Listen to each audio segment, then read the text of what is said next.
Hello, today we're going to break down a beef tenderloin Pismo just to show how to get it down to our usable point to cut fillets and other steak products from this. So I'm going to be going over the trimming. So we have the full beef tenderloin Pismo right here in front of us, and I kind of always break it down into three parts. You have what I refer to as the ear, we have the chain that runs along this side, and then we have the barrel, which runs right down the middle. And that's the part that we really want to get our prime steaks from, our best cuts from. So we're gonna show how to get it basically down to the barrel. So we're gonna start off, first thing I'm gonna do is I'm gonna remove the chain. Now I can do most of this by just with my hands. I'm kind of just separating that out a little bit, pushing my thumb underneath to loosen that in between that meat, so that in between the two muscles, so that it comes off very easily, and I reduce my risk of actually losing anything. After I have that kind of exposed, I go around and pull that off. And then we do have the full chain here. Now, this does have some usable meat sections that are ideal for grinding, etc., and some fat that would be good for grinding, but those would need to be taken out at a later time. Now that we have the chain removed, we see the barrel here really kind of starting to show. We're gonna move over and take off this ear muscle. So, kind of the same thing.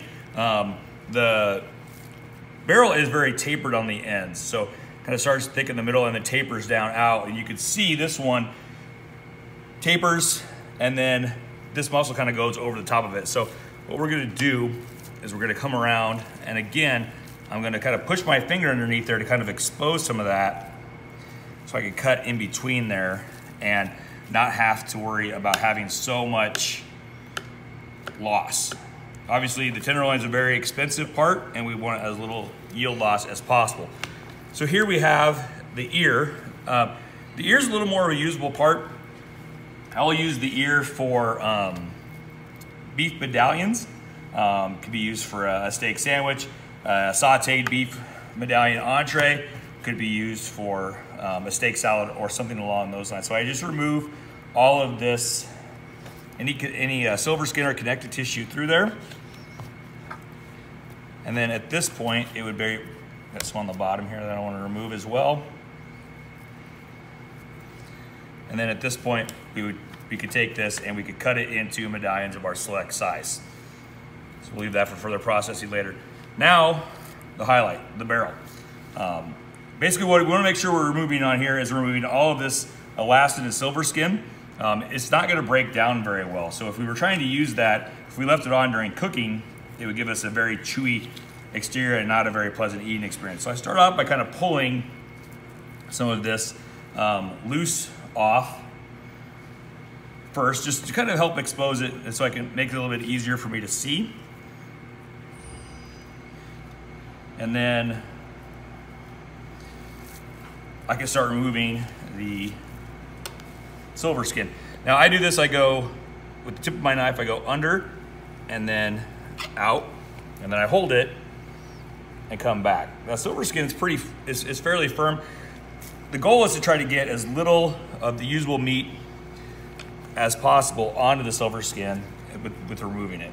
And so I do it and I try to get big strokes if I can, but if I need to, I will go back and take off some small pieces. And just do this all the way around until I can't see anymore. And then at this point, I would also take off any other material that looks like it doesn't really belong or so forth. So now we look at the bottom here.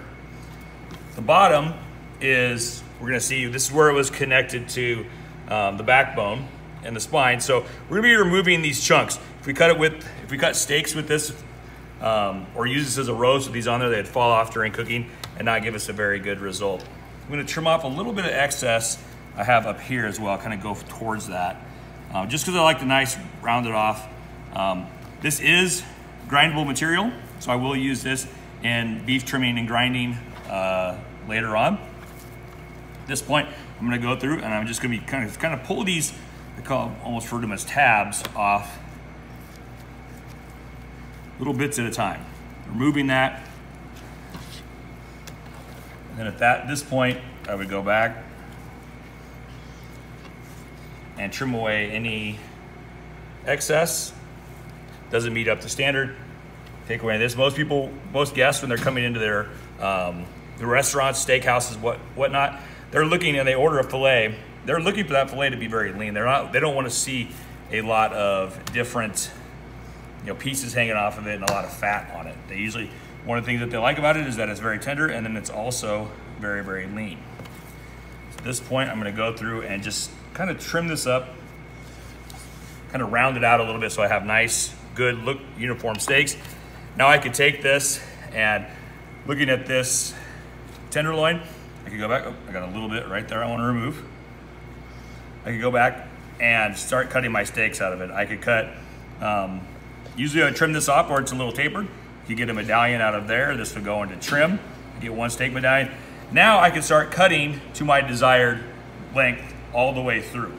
Whether I'm going to cut those to an ounce weight or to a 2 inches, 3 inches, whatever it may be, I can do that. Or at this point, I could also use it as a whole roast. Take off the ends here and have a Chateaubriand. So at this point, now you've gone through the whole process, and it is a very usable piece to get a variety of cuts off of. Thank you.